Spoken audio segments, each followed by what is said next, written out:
Hello friends, welcome to my channel Sachin talks Canada. So आज हम बात करने वाले हैं close work permit and spouse open work permit की टाइमलाइंस के ऊपर। सो जैसा कि आपको पता है कि मैं आया हूँ कनाडा क्लोज वर्क परमिट पे एंड मेरी वाइफ आई है स्पाउस ओपन वर्क परमिट पे। सो बेसिकली मैं आया हूँ GTS LMIA based work permit पे। सो GTS है global talent stream and LMIA होता है लेबर मार्केट इम्पैक्ट असेसमेंट। सो इस रूट के थ्रू मैं कनाडा आया हूँ। तो मैं आपको बताता हूँ कि मेरी फाइल कब लॉन्च हुई थी, कब मेरा अप्रूवल आ गया था एंड बीच में क्या क्या स्टेप्स थे, क्या क्या डॉक्यूमेंट्स मैंने दिए थे और क्या क्या डॉक्यूमेंट्स मेरी वाइफ ने दिए थे।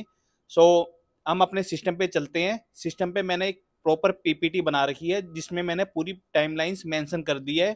सो उस पीपीटी से मैं आपको दिखाता हूँ कि कब कब क्या क्या प्रोसेस स्टार्ट हुआ था मेरा और क्या क्या डॉक्यूमेंट्स मैंने अपने लॉयर को दिए थे।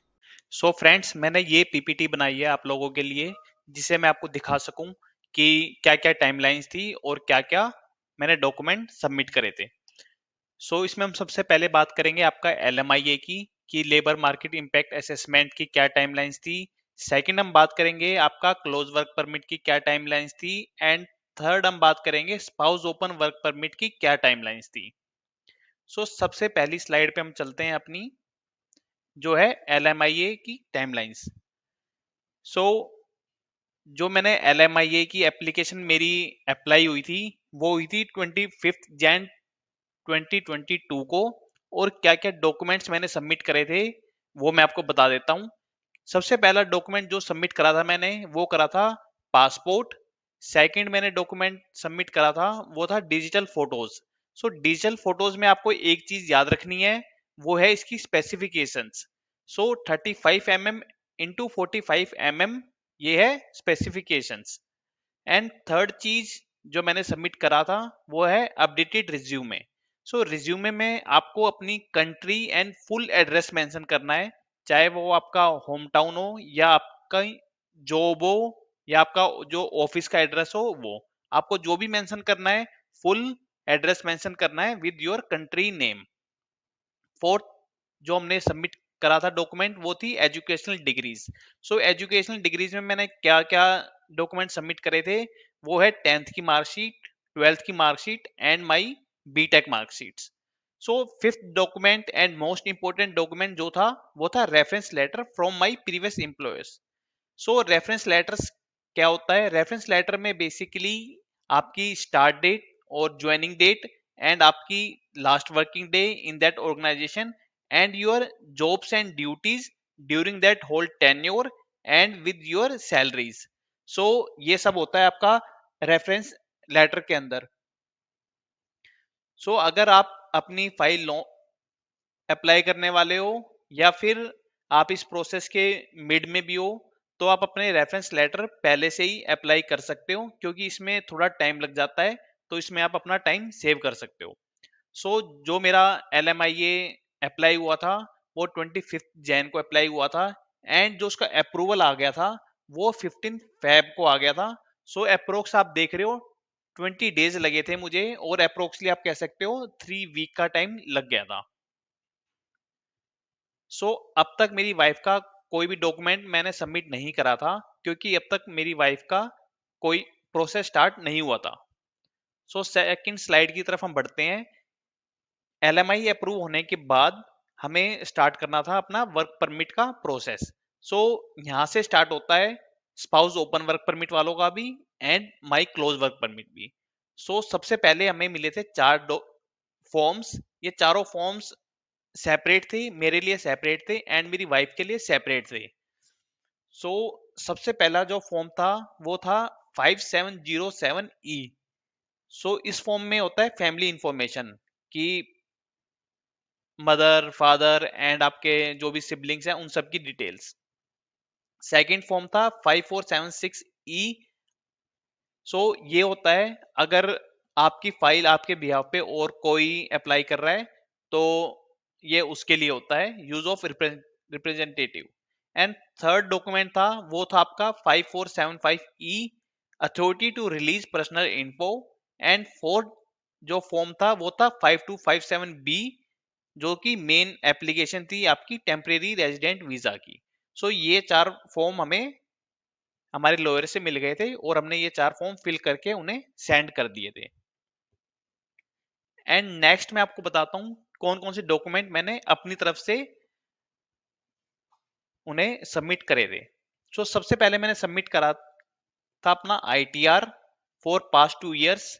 ये मैंने एंड मेरी wife spouse open work permit के लिए, दोनों के लिए इसकी रिक्वायरमेंट थी, तो ITR हमने सबमिट कर दी थी। सेकंड चीज है आपकी bank statement for past 3 months, कि आपके अकाउंट में कितना बैलेंस है, और ये बैंक स्टेटमेंट्स हैं जो लास्ट 3 मंथ्स की हम दोनों को रिक्वायर थी। एंड थर्ड डॉक्यूमेंट है आपका any investment and property details proof, like अगर LIC कर रखी थी हमने, जैसे LIC, या अगर आपकी और कोई भी पॉलिसी है तो उसकी डिटेल्स। एंड फोर्थ जो आपका डॉक्यूमेंट हमने सबमिट करा था वो था any other source of income, like अगर आपका रेंट आ रहा है या अगर आपका कोई बिजनेस है, साइड बिजनेस है, अगर उससे कोई इनकम आ रही है देन उसकी डिटेल्स। फिफ्थ आपका जो डॉक्यूमेंट था वो था salary slip of last 3 months, so ये भी हमें दोनों को सबमिट करनी थी। एंड सिक्स था आपका फॉर्म 16। सो फॉर्म 16 आपको पता होगा कि आपको कंपनी से मिलता है, जब आप ITR फिल करते हो उससे पहले आपको कंपनी प्रोवाइड कर देती है फॉर्म 16। सो ये भी हमने लास्ट 2 इयर्स के फॉर्म 16 सबमिट करे थे। एंड सेवंथ डॉक्यूमेंट था आपका आधार कार्ड, वो भी हम दोनों ने सबमिट करा था। एंड एट्थ जो डॉक्यूमेंट था वो था आपका अपफ्रंट मेडिकल रिजल्ट कह सकते हो आप, या फिर उसकी रिसिप्ट। सो हमारे केस में हमने अपफ्रंट मेडिकल करवाया था अपना, जिससे क्या होता है कुछ टाइम बच जाता है आपका, कि एक आपका दो तरीके से आप मेडिकल करवा सकते हो। एक आप अपफ्रंट करवा के उसकी रिसिप्ट पहले ही आप लगा सकते हो अपने डॉक्यूमेंट्स के साथ जब आप अपनी एप्लीकेशन फिल करते हो, या फिर आप अपनी एप्लीकेशन सबमिट कर सकते हो, देन IRCC से आपको मेडिकल रिक्वेस्ट आएगी, देन आप अपना मेडिकल करवा के अपनी फाइल के साथ लगा सकते हो। सो हमारा अपफ्रंट मेडिकल था, तो अपफ्रंट मेडिकल की हमने जो भी हमें रिसिप्ट मिली थी वो हमने लॉयर को दे दी थी। एंड नाइन्थ डॉक्यूमेंट था letter of support from my employer. So इस डॉक्यूमेंट में भी basically my roles and duties along with my salary ये सब मेंशन था। सो टेंथ डॉक्यूमेंट जो है वो है marriage certificate. So because my wife is on spouse open work permit, so हमें मैरिज सर्टिफिकेट अपना लगाना था। एंड 11th डॉक्यूमेंट था आपका personal statement letter. So personal statement letter में क्या था, ये अलग अलग हमने पर्सनल स्टेटमेंट लेटर बनाए थे। मैंने अपने लिए बनाया था एंड मेरी वाइफ ने उनके लिए बनाया था personal statement letter. So personal statement letter में हमने लिखा था कि how I met my wife, and हमारी शादी कैसे हुई, जो पूरी जर्नी थी हमारी वो इसमें पर्सनल स्टेटमेंट लेटर में हमें रिकॉर्ड करनी थी, so that we can show to IRCC our relation is genuine and our relation is legit basically. And then हमने अपना प्रूफ ऑफ मैरिज शो करा था। सो प्रूफ ऑफ मैरिज में हम क्या क्या शो कर सकते हैं, वेन्यू रिसिप्ट, लाइक आपका अगर आपकी शादी बैंकेट हॉल में हो रही है तो वहां की रिसिप्ट, आपकी photographs, marriage photographs. And communication proof में लाइक आपकी व्हाट्सएप चैट या आपके कोई लेटर्स हैं, सो आप वो भी सबमिट कर सकते हो। एंड देन लास्ट डॉक्यूमेंट हमने सबमिट करा था वो था बर्थ सर्टिफिकेट। सो बर्थ सर्टिफिकेट हमने हम दोनों का सबमिट करा था। सो ये सब डॉक्यूमेंट्स थे जो हमने वर्क परमिट स्टेज पे सबमिट करे थे। सो अगर आपको इन डॉक्यूमेंट्स से रिलेटेड कोई भी डाउट है तो आप कमेंट सेक्शन में पूछ सकते हैं, मैं उसका रिप्लाई जरूर करूंगा। सो अब हम आगे बढ़ते हैं कि क्या टाइमलाइंस थी वर्क परमिट की। सो 26 मई 2022 को मेरी वर्क परमिट एप्लीकेशन सबमिट हुई थी। उसके बाद वेरी नेक्स्ट डे 27 मई को ही मुझे बायोमेट्रिक इनविटेशन लेटर मिल गया था। सो कई बार बायोमेट्रिक इनविटेशन लेटर आने में एक एक दो दिन लग जाते हैं और 1 वीक तक भी लग जाता है, तो अगर आपका यहाँ पे डिले है तो बिल्कुल भी घबराने की जरूरत नहीं है। सो मेरे केस में मुझे नेक्स्ट डे मिल गया था, बट मैंने जहां तक सुना है 1 वीक तक भी लग जाता है। सो 27 मई को बायोमेट्रिक इनविटेशन लेटर आ गया था मुझे। देन बायोमेट्रिक इनविटेशन लेटर आने के बाद मैंने अपनी अपॉइंटमेंट बुक कर ली थी VFS का। आपको पता होगा, अगर आपको पूरा प्रोसेस जानना है कि मैंने कैसे अपॉइंटमेंट बुक करी थी, बायोमेट्रिक की। सो आप कमेंट करना, मैं उस पर एक सेपरेट वीडियो भी बना दूंगा। अगर आपका कोई पर्टिकुलर डाउट होगा तो मैं उसका आंसर आपको कर दूंगा। सो 27 को मैंने बायोमेट्रिक के लिए अपॉइंटमेंट ली थी एंड मुझे 1 जून को अपॉइंटमेंट मिल गई थी दिल्ली में। सो मैं वहाँ पे क्या क्या डॉक्यूमेंट्स लेके गया था वीएफएस सेंटर पे। फर्स्ट डॉक्यूमेंट था print out of my biometric appointment confirmation, and second था आपका पासपोर्ट, एंड थर्ड था आपका बायोमेट्रिक इनविटेशन लेटर। सो 1 जून को मैंने अपना बायोमेट्रिक का पूरा प्रोसेस कंप्लीट कर लिया था। देन 1 जून को ही मेरी एप्लीकेशन में मेरे बायोमेट्रिक अपडेट हो गए थे। सो इसमें मेरा बिल्कुल भी डिले नहीं था। So same day biometric update हो गए थे। देन उसके बाद ऑलमोस्ट आप देख सकते हो 1 मंथ तक मुझे कोई भी अपडेट नहीं आया था। एंड देन 5 जुलाई को मेरा मेडिकल अपडेट हो गया था मेरी एप्लीकेशन में। सो जो मैसेज आ रहा था वो था you passed your medical exam. So 1 month बाद मेडिकल अपडेट हो गया था मेरी एप्लीकेशन में। उसके बाद मुझे ऑलमोस्ट आप देखोगे कि 1.5 मंथ तक मुझे कोई भी अपडेट नहीं मिला आईआरसीसी से। एंड देन मुझे 25 अगस्त को गोल्डन मेल पासपोर्ट रिक्वेस्ट या पीपीआर मुझे आईआरसीसी से आ गई थी। सो 25 अगस्त को जैसे ही मुझे पीपीआर आई थी, देन वेरी नेक्स्ट डे 26 अगस्त को मैंने वीएफएस के through two way courier service के थ्रू मैंने अपनी passport request passport pickup request raise कर दी थी, जिसकी फीस थी 1844 रुपीज ईच।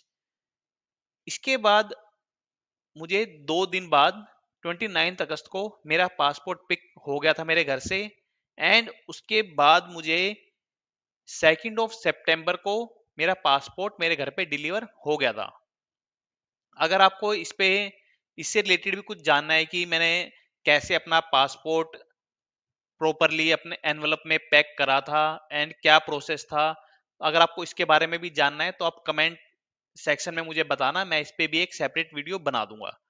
एंड 2 सितंबर को ही मुझे एक इनिशियल अप्रूवल लेटर भी आईआरसीसी से आ गया था, जो कि वन ऑफ द रिक्वायरमेंट है जब आप फ्लाई करोगे कनाडा। सो ये थी टाइमलाइंस। उसके बाद अगर आपको ये जानना है कि मैंने क्या क्या डॉक्यूमेंट्स मैं लेके गया था जब मैं कनाडा आ रहा था उसके लिए, सो ये पूरी लिस्ट है। सो सबसे पहले इनिशियल अप्रूवल लेटर मैंने अपनी फाइल में रख लिया था। सेकंड मैंने वैलिडिटी ऑफ बायोमेट्रिक लेटर रखा था। थर्ड चीज एलएमआईए। फोर्थ चीज एजुकेशनल डिग्रीज, पासपोर्ट एंड आपका पीपीआर। एंड नेक्स्ट मैंने अपना वैक्सीनेशन सर्टिफिकेट, ये सारे डॉक्यूमेंट मैंने अपने फाइल में पिन अप कर लिए थे, और जब मैं कनाडा आया था तो मैं ये सारे डॉक्यूमेंट्स अपने साथ लेके आया था। सो ये डॉक्यूमेंट्स की लिस्ट थी। अगर आपको इससे भी रिलेटेड कोई भी डाउट है कि क्या क्या डॉक्यूमेंट हैं, अगर आपको कोई डॉक्यूमेंट लेके आना चाहिए नहीं लेके आना चाहिए, इससे भी रिलेटेड कोई भी डाउट है तो आप कमेंट सेक्शन में पूछना, मैं आपको उसका आंसर जरूर करूंगा। देन उसके बाद हमने 28 सितंबर को एयर कनाडा फ्लाइट ली थी कनाडा के लिए, एंड 29 सितंबर को हम कनाडा पहुंच गए थे। सो अगर आपको ये जानना है कि एयर कनाडा का मेरा एक्सपीरियंस कैसा रहा था, तो उसके लिए मैंने एक सेपरेट वीडियो बनाई है, और उस वीडियो का लिंक मैं डिस्क्रिप्शन में डाल दूंगा, आप उस वीडियो को जरूर देख सकते हो। सो ये थी हमारी आज की पूरी वीडियो टाइमलाइंस की। अगर आपको अच्छी लगी हो तो please please subscribe our channel, and मैं ऐसी वीडियो लाता रहता हूं। अगर आपको कोई सेपरेट वीडियो या अगर आपको कोई भी डाउट है कनाडा इमिग्रेशन से रिलेटेड, कनाडा लाइफ से रिलेटेड, सो आप कमेंट सेक्शन में पूछ सकते हैं।